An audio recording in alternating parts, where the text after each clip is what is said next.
வணக்கம் ரசிக பெருமக்களே. இன்றைக்கி நம்ம பார்க்க போகிற சேனலின் பெயர் 5 ஸ்டார் சேனல். இந்த சேனலை பற்றி தான் நம்ம இன்றைக்கி பார்க்க போகிறோம். ஆம்பளைங்க போடுவது இன்றைய கணக்கு, பொம்பளைங்க போடுவது நாளைய கணக்கு அப்படிங்கிற ஒரு தத்துவம் நிறைந்த ஒரு டைலாக்கு. ரஜினி பேசிய டைலாக்கை அவர் பேசிட்டார்.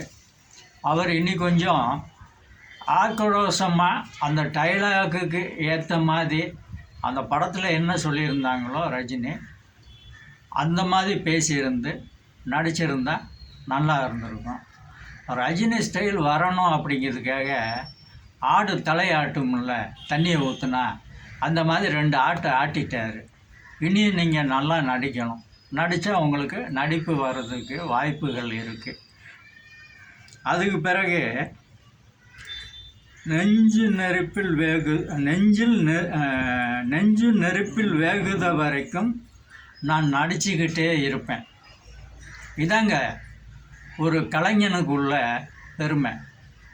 பாருங்கள், அவர் நெஞ்சு நெருப்புல வேகுத வரைக்கும் நடிச்சுக்கிட்டு தான் இருப்பார். ஒரு கலைஞனுக்கு இதை விட ஒரு டைலாக்கு கிடைக்குமா? கிடைக்காது. அது எனக்கு பெருமையாக இருக்குது. நல்லா நடிங்க, அழகாக நடிங்க. அதான் நம்ம கலை. நம்ம கலையை நம்ம தான் வளர்க்கணும், நம்ம தான் வளர்த்துக்கிடணும். நம்ம வளர்த்துக்கிடுறதுக்கு தான் யூடியூப் இருக்குது. கலையை வளர்த்துக்கோங்க. நல்ல நடிப்பை வளர்த்துக்கோங்க. நல்லா இருக்குது, அதுவும் நல்லா இருக்குது.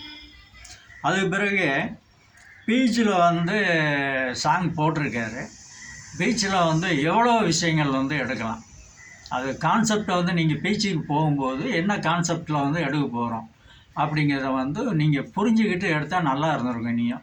நீங்கள் அதை விட்டுட்டீங்க. கடல் இருக்குது, கடலில் ஓடுற மாதிரி எடுக்கலாம். இல்லை அப்படின்னா நீங்கள் உங்களுக்கு தெரிஞ்ச ஆர்டிஸ்ட் யாராவது இருந்தால் அவங்கள உங்களுக்கு ஜோடியாக போட்டு நீங்கள் வாட்டில் ஆடலாம், போடலாம், பாடலாம். அங்கே எவ்வளோ விஷயங்கள் கடலில் இருக்குது. நீங்கள் அதெல்லாம் மிஸ் பண்ணிட்டீங்க. இப்போ எனக்கு எடுக்கிறதுக்கு ஆள் இல்லை. இப்போ நான் நடிச்சிருவேன், டான்ஸ் ஆடிடுவேன். ஆனால் என்னையை எடுக்கிறதுக்கு ஆள் கிடையாது. அதை மாதிரி தான் உங்களுக்கு எடுக்கிறதுக்கு ஆள் இருக்குது. நீங்கள் சரியாக அதை யூஸ் பண்ணாமல் விட்டீங்க. அதெல்லாம் சரி பண்ணுங்கள். வாழ்க்கையில் முன்னேறுங்க. நன்றி, வணக்கம்.